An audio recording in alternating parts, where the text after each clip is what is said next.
नमस्कार। आज हम एक बहुत ही निजी और दिलचस्प यात्रा के अनुभव की गहराइयों में उतर रहे हैं। नमस्कार।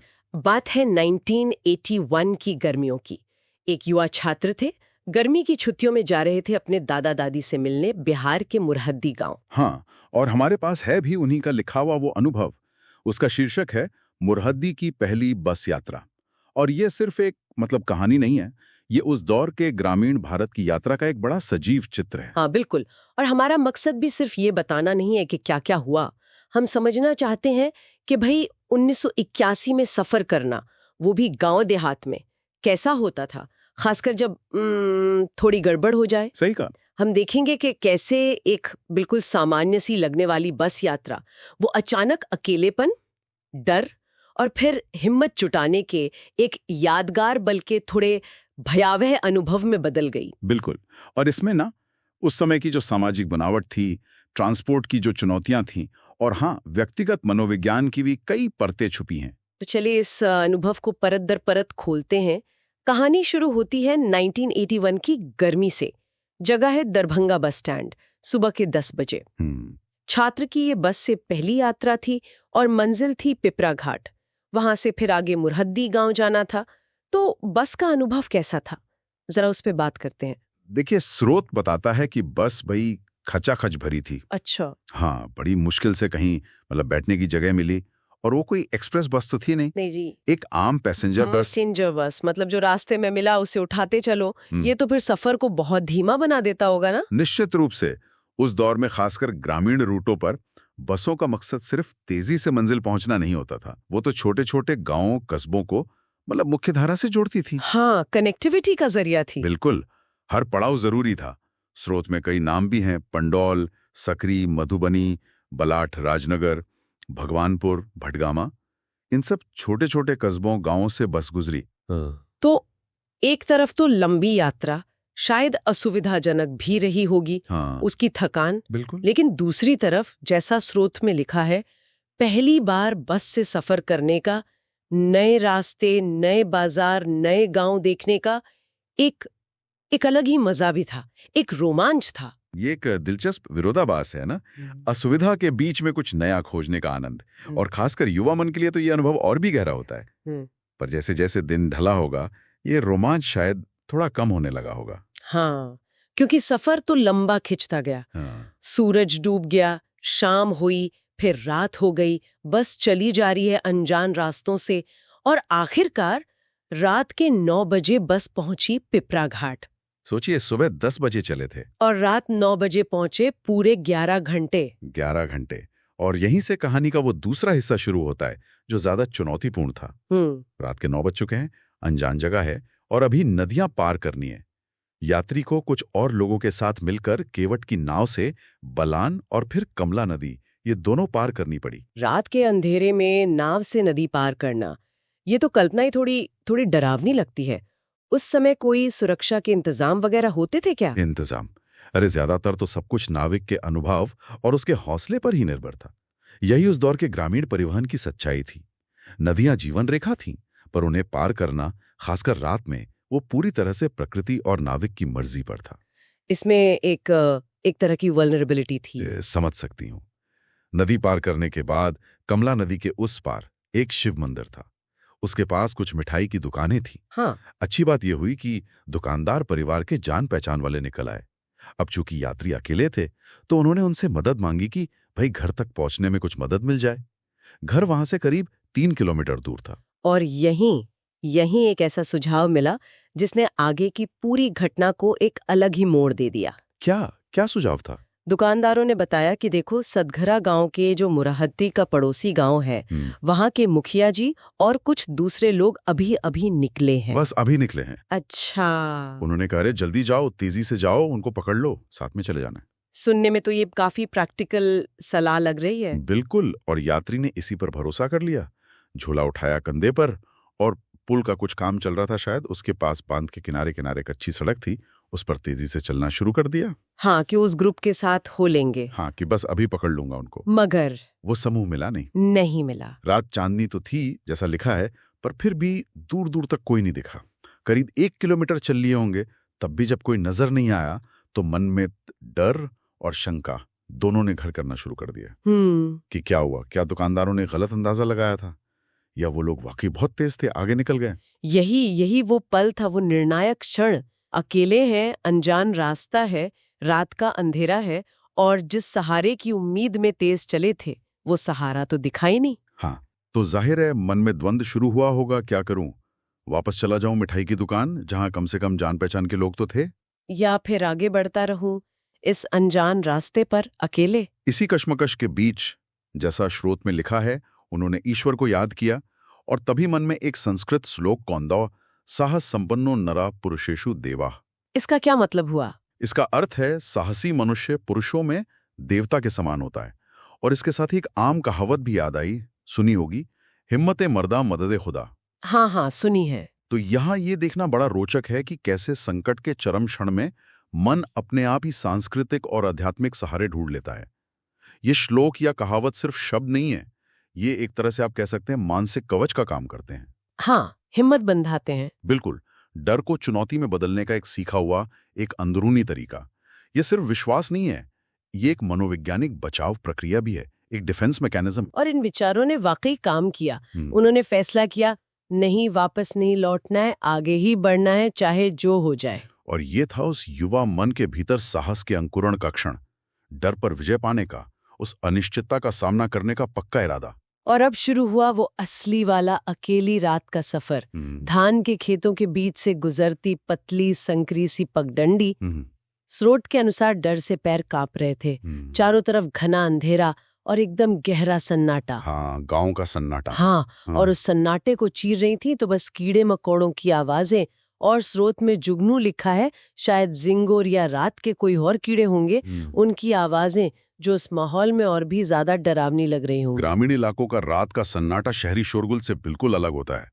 वो बहुत गहरा होता है और उसमें जो अनजानी आवाजें आती है ना, वो कल्पना को पंख दे देती हैं। हाँ, और अकेलेपन में तो ये डर और बढ़ जाता है। बिल्कुल। किस्मत से चांदनी रात थी, थोड़ी राहत तो थी उससे, लेकिन जहां तक नजर जाती थी आम और बांस के घने बाग दिख रहे थे।